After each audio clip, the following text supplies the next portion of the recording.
Okay, this point in his so let's look at one of the closing ads for the Democrat in this House special in Tennessee tomorrow.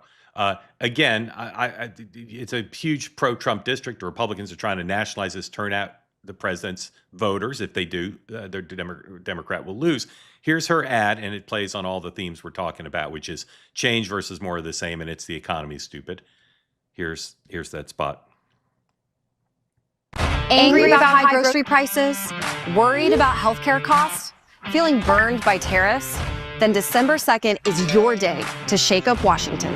I'm Aftyn Behn, and in Congress, I'll work for you, not the rich donors or special interests.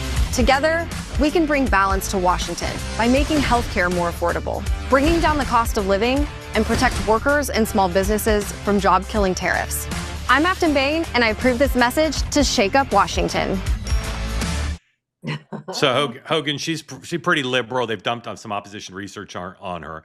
I still think, based on everyone I've talked to, Republican will probably win. But just talk about why she's going to overperform the president in that district, and talk about what Republican reaction will be if she does win. Well, I do think, if she wins, I don't think she's going to win. I mean, you talk about how we go to postmortem, talk about how good the candidate was or not. She is a horrible candidate. Yeah. And when you bring up things she herself said in the past, she acts like it's a smear campaign when she was the one who said it's fine to firebomb. Hogan, you're absolutely right. She's good in set pieces, but she is a horrible candidate. And the Republicans saying they're too. Well, but she's going to overperform the president by a lot. Kamala Harris by a lot. So how worried are Republicans about the resonance of the messages in that spot? Well, I don't know if they're worried about the resonance of the message. I think they can take lessons from the previous midterms in Virginia, for example, and some of the other states where Ashley and I were on set together in New York about those very things. I think this is another one. You hear her, for example, talk about affordability. And I think it's adorable when Democrats do that, considering most of them live in the highest tax states on the planet that are taxed by state Democrats. So it's kind of their own fault. But there is an affordability crisis. The question is, what are you going to do about it? And I've been doing campaigns for a long time. I love that type of ad, because just say, we're going to lower prices. We're going to make sure everyone lives with free money, and we're going to, give you unicorns and rainbows every day. There is no explanation of what you're going to do, but that's a campaign. I get it. But I just don't know that the affordability argument, while a good one, now Donald Trump understands it. The Republican Party understands it. So now where do we fight on the affordability issue, and who can bring you more affordable prices? That's going to be the real issue. I don't think this race necessarily is it's a microcosm of where the country is. But Nashville's, while right-leaning, still has a lot of liberals in that city, of course. So I think the Republican wins here. I think the Democrat's a bad candidate. But I think it does allow Republicans that chance to go, all right, how do we reset and reload going into midterms for next year? Ashley, if your candidate does come up short, what will the lessons learned be for your party?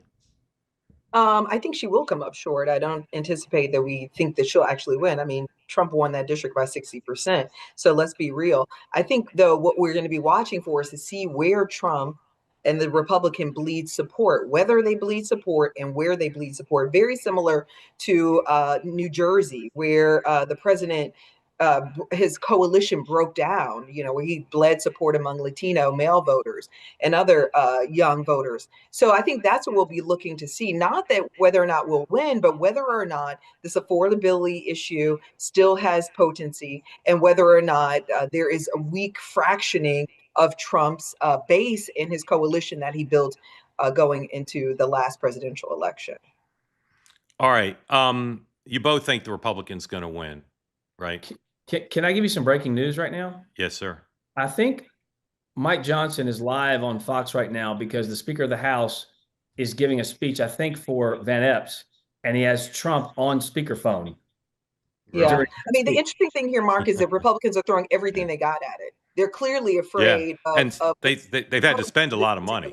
I mean, they're expending everything. They're throwing all of their aces at this one race. And so that really speaks volumes of what they think about their vulnerability in the nation right now, and what they think about the vulnerability of the economy and how people are processing this economy. So, appreciate Hogan, but what I do appreciate is him acknowledging that there likely will have to be a reset among the Republican Party and the and the All right, president on And this everyone issue. and Ashley knows everyone wants to blame the messengers, right? It's Yeah. always the comms people Well, they blame. It's like, yeah. hold on a second, Yeah. I All can't right. sell a bad product, right? All right. I think Trump has a good product, but how you get the people to know that and feel that is a whole different conversation. They say that something that's easy is like a walk in the park. Well, easier than a walk in the park, hit the subscribe button, be part of the two-way community, never miss an episode, be part of our conversations.